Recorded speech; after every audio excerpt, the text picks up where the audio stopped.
প্লুরালের সাথে এস এর একটা ঘনিষ্ঠ সম্পর্ক আছে, কারণ অধিকাংশ শব্দের প্লুরালে দেখা যায় যে এস আছে। এই কারণে যে কোনো শব্দের সাথে এস দেখলে আমরা মনে করি যে হ্যাঁ, শব্দটি প্লুরাল। এই জায়গা থেকে একটা ট্র্যাপ তৈরি হয়, কারণ কিছু সিঙ্গুলার নাউন আছে যে নাউনগুলোর সাথেও এস আছে। সুতরাং কোন নাউনগুলোর সাথে এস থাকলেও সিঙ্গুলার হবে, এই সিঙ্গুলার নাউনগুলো যদি আমি না চিনি তাহলে আমি পরীক্ষায় ভুল করব। সাবজেক্ট ভার্ব এগ্রিমেন্ট এই টাইপের প্রশ্ন আসে, যেমন এখানে বলা আছে যে বইয়ের নাম, বিষয়ের নাম, সিনেমার নাম, দেশের নাম, সংগঠনের নাম, এগুলোর সাথে যদি এসও থাকে আমাদের এগুলোকে সিঙ্গুলার ধরতে হবে। মানে এই নামগুলো সবসময় সিঙ্গুলার, কারণ এগুলো একটা জিনিসকে বোঝায়। সুতরাং যদি আমরা এই ধরনের নামগুলোর সাথে এস দেখি তবে সেটাকে সিঙ্গুলার ধরে আমাদেরকে ভার্ব বসাতে হবে। যেমন এখানে 26তম বিসিএস একটা প্রশ্ন আছে গালিভার্স ট্রাভেলস। আমরা জানি গালিভার্স ট্রাভেলস হচ্ছে খুবই জনপ্রিয় একটা বই। এই ছোট্ট উপন্যাসে কিন্তু এস আছে, আমরা দেখতে পাচ্ছি এস আছে। এখন যদি কেউ মনে করে যে এটা প্লুরাল, প্লুরাল হিসেবে আর আনসার করে ফেলে বা ওয়ার আনসার করে ফেলে, তাহলেই কিন্তু ভুল হবে। যেহেতু এটা এটা একটা বইয়ের নাম, এটাকে সিঙ্গুলার ধরতে হবে। আর সিঙ্গুলারের সাথে কোনোভাবে আর বা ওয়ার ব্যবহার করা যায় না। ইজও ব্যবহার করা যায়, হ্যাজও ব্যবহার করা যায়।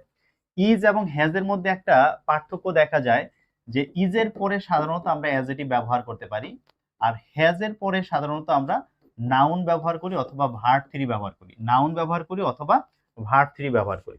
এখানে যে ওয়ান্ডারফুল আছে, ওয়ান্ডারফুলের শেষে ফুল আছে, এটা একটা অ্যাজেটিভ। অ্যাজেটিভ হলে তার আগে হ্যাজ ব্যবহার করা যাবে না।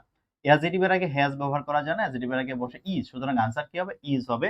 Gulliver's travels is wonderful trip, যে গালিভার্স ট্রাভেলস পড়ায় চমৎকার, মানে যদি এটা পড়েন আপনার অনেক ভালো লাগবে। তো এইভাবে এখানে আছে কালচার স্টাডিজ। কালচার স্টাডিজ হচ্ছে একটা বিষয়ের নাম, সাংস্কৃতিক শিক্ষা। আমরা যেরকম ফিজিক্সের সাথে দেখি শেষে দেখি এস আছে, হ্যাঁ, ইকোনমিক্স এর শেষে যেরকম এস আছে, ঠিক একইভাবে আমাদের এই কালচার স্টাডিজ এর শেষেও এস আছে। এটা একটা সাবজেক্টের নাম। সো এইটাকে আমাকে সিঙ্গুলার ধরে আমাদের ভার্ব লিখতে হবে। তাহলে সাবজেক্টের পরে আমাদের গিভ আছে, যেহেতু থার্ড পারসন সিঙ্গুলার, ভার্বের সাথে একটা এস লাগবে, এস নেই সুতরাং ভুল আছে। এখানে এস নেই, সো এটাও ভুল আছে। সাবজেক্টের পরে সরাসরি ভার্বের সাথে আইএনজি হয় না, আইএনজি ব্যবহার করতে চাইলে আগে এম ইজ আর লাগবে, এখানে এম ইজ আর নাই, সো এটা আমাদের ভুল আনসার। সুতরাং আনসার হচ্ছে এ।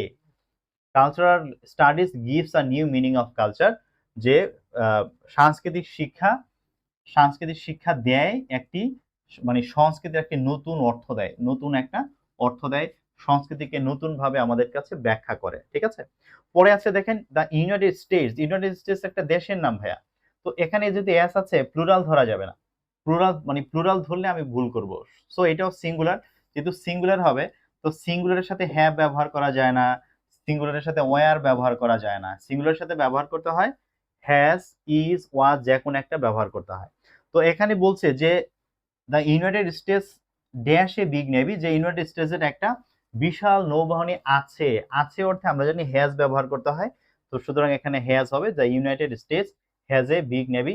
ইউনাইটেড স্টেটস ইজ অথবা ওয়াজ ব্যবহার করা যাবে না, কেন? কারণ United states is a big navy না, যে ইউনাইটেড স্টেটস নিজেই একটা নেভি হয়ে যায় না, নিজেই নৌবাহিনী হয়ে যায় নাই, তার একটা নৌবাহিনী আছে। এই আছে অর্থে আমাদেরকে হ্যাজ ব্যবহার করতে হবে। আমরা এখানে ইজ ব্যবহার করতে পারবো না, ওয়াজও ব্যবহার করতে পারবো না। আশা করি বিষয়গুলো আপনাদেরকে বোঝাতে পারছি। তার মানে কোনোভাবেই এস থাকলেই প্লুরাল এই সেন্সে যাওয়া যাবে না, আগে ভালো করে দেখে নিতে হবে যে নামটা কিসের। আর নামগুলো যদি এগুলোর হয় তাহলে আমাদের অবশ্যই সেটাকে সিঙ্গুলার ধরতে হবে, ভালো করে খেয়াল রাখবেন। তো আপনারা এই টাইপের ভিডিও যদি আরো দেখতে চান এই পেজটি ফলো দিয়ে রাখতে পারেন, অথবা আমার ইউটিউব চ্যানেলটি সাবস্ক্রাইব করে রাখতে পারেন। চাকরির পরীক্ষার জন্য ইংলিশ নিয়ে যদি আপনি ভয়ে থাকেন, আপনি আমাদের basic to advance English grammar কোর্সে ভর্তি হতে পারেন, যেখানে আমাদের প্রায় 96টি ক্লাস হবে। একেবারে বেসিক থেকে প্রত্যেকটা টপিক সুন্দরভাবে আপনাকে গুছিয়ে দেওয়া হবে।